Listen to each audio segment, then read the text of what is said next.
Boxing update mga boss, Ryan Garcia sinabing round 8, 9, and 10 tatapusin na raw si Mario Barrios. 8, 9, 10.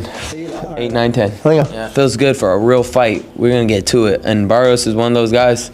He'll get cracked and he'll keep trying to fight. So. Kumpiyansa si Ryan Garcia dahil hindi daw takbuhin si Barrios, kaya siguradong matatamaan niya ito ng solid at matulog na.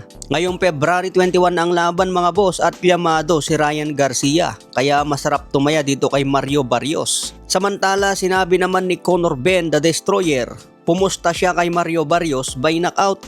Wala siyang believe kay Ryan Garcia, kaya inaasahan ni Ben na si Barrios ang makakalaban niya para makuha ang WBC belt.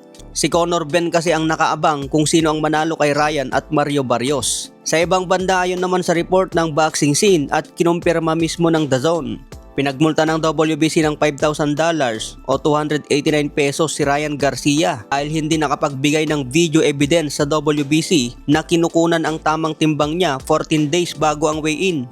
Ayon kay WBC President Mauricio Sulaiman, dapat na isumite ni Ryan Garcia ang kanyang required weight check noong February 7 pa, ngunit hindi agad na ipasa. Dahil dito nag-impose ang WBC ng $5,000 fine for non-compliance. Samantala ang champion na si Mario Barrios ay nakasunod sa mandatory safety rules at naipasa ang kanyang video on time. Dahil dito agad namang nag-comply si Ryan Garcia at naisumite ang video upang maiwasan ang mas mabigat na problema bukod sa $5,000.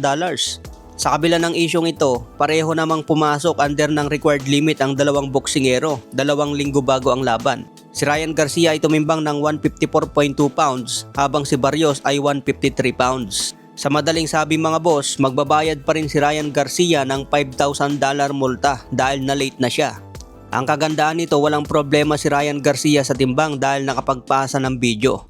Pumabor naman ito sa WBC mga boss dahil nagkapera agad ng $5,000 dahil dun lang sa late ni Ryan Garcia. Easy money talaga ang WBC. Sa ibang banda, laban naman ni Efe Ajagba versus Charles Martin bukas.